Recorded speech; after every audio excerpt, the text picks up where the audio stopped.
മഹാഗണപതി എന്ന് പറയുന്നത് ഇതിൻ്റെ എല്ലാം ഇപ്പോൾ മഹാഗണപതിയുടെ ധ്യാന നമ്മൾ പണ്ട് പറഞ്ഞു കേട്ടത്. അതുകൊണ്ടാണ് ഗണപതിക്ക് ഇത്രയും സ്വരൂപങ്ങളും ഇത്രയും ധ്യാന. കാരണം ഗണപതി മൂലാധാരത്തിന്റെ ദേവതയാണ്. പഞ്ചഭൂതങ്ങളിലെ ഏറ്റവും സ്റ്റെബിലിറ്റി ഉള്ളതാണ് പൃഥ്വി. ആ പൃഥ്വി തത്വത്തിലിരിക്കുന്ന ഗണപതി, പൃഥ്വി ചതുരമായതുകൊണ്ടാണ് ഈ ഗണപതിക്ക് ചതുരത്തെ കൊണ്ട് റെപ്രസെന്റ് ചെയ്യുന്നത്. ചത്വാരി എന്ന് പറഞ്ഞിട്ട് ആ വാതാവി ഗണപതിയാണോ ഏതിലോ ഒരു എൻ്റെ ലിറിക്സിലുണ്ടത്. അപ്പം അതെല്ലാം വരാൻ കാരണം അതാണ്.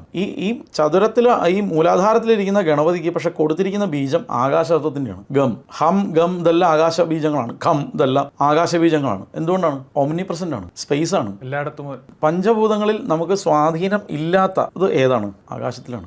ആകാശത്തിലും കൂടെ സ്പേസിലും കൂടെ നിങ്ങൾക്ക് സ്വാധീനം ഉണ്ടെങ്കിൽ, നിങ്ങൾക്ക് മണ്ണിനെയോ വെള്ളത്തെയോ കൈകാര്യം ചെയ്യാൻ പറ്റുന്ന പോലെ നിങ്ങൾക്ക് ആകാശത്തെ കൂടെ കൈകാര്യം ചെയ്യാൻ പറ്റിയാൽ നിങ്ങളുടെ സ്മരണ മാത്രമേ വസ്തുക്കളുണ്ടാവും. മനസ്സാം ആകാശത്തെ പ്രാണനോട് ഇണക്കി മനനം ചെയ്തിടിൽ തൽക്ഷണം അതു സാധ്യം. അങ്ങനെയാണ് അഗസ്ത്യരുടെ ഒരു കൃതിയുടെ മലയാള വിവർത്തനം ഞാൻ പറഞ്ഞാണത്. ഗണപതി എന്ന് പറയുന്ന തത്വത്തെ കൊടുത്തിരിക്കുന്നത് ഒമ്നി പ്രസന്റ് ആയിട്ടുള്ള ഒരു മൂലാധാര തത്വത്തെ നമ്മൾ വളരെ വ്യാപനശേഷിയിൽ കൊടുത്തിരിക്കുകയാണ്. ഗണപതി തത്വത്തെ അറിഞ്ഞാൽ നിങ്ങൾ ബ്രഹ്മത്തെ അറിഞ്ഞു കഴിഞ്ഞു. അതെ. അപ്പോൾ എന്തിലേക്കും എത്തിക്കാൻ ഗണപതിക്ക് അപ്പുറത്തേക്ക് ഒന്നുമില്ല. അതുകൊണ്ടാണ് ഗാണപത്യം എന്നുള്ള മതം തന്നെ ഉണ്ടായത്. ശക്തയം പോലെ ശാക്തയത്തിൽ വരുന്നതാണത്. ഗണപതി ഗാണപത്യവും കൗമാരവും ശാക്തയത്തിൽ തന്നെ വരുന്നതാണ്.